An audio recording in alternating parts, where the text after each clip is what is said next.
Προσέξτε αυτό εδώ!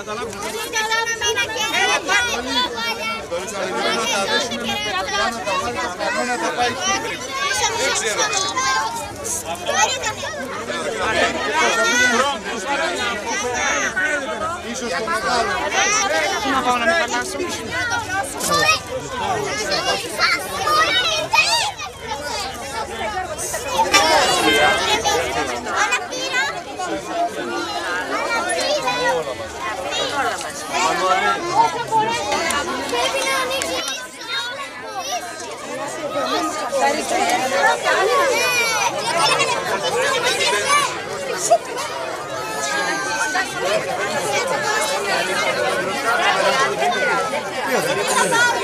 Ο Νίκος γυρίζει, αλλά τώρα πλέον δεν είναι δεμένα, οπότε όταν... Εδώ είναι.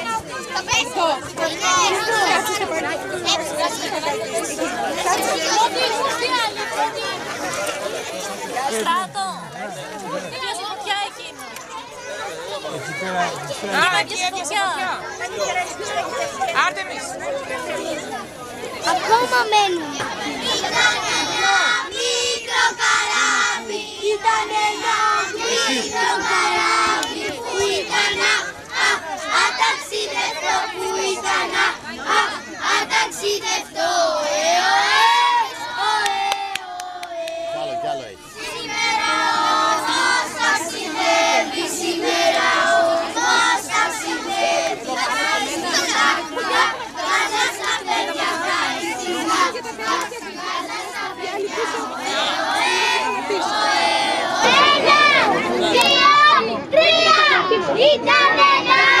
μικρό καράβι, ήταν ένα μικρό καράβι που ήταν αταξιδευτό, που ήταν αταξιδευτό.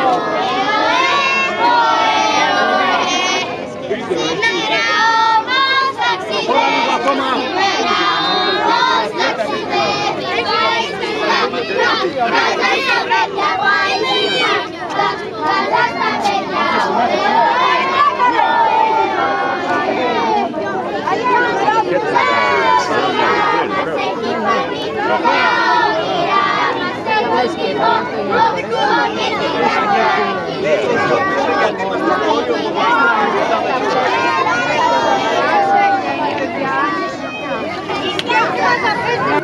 Είναι πραγματικά εκεί που υπάρχει πολύ σοβαρό πρόβλημα.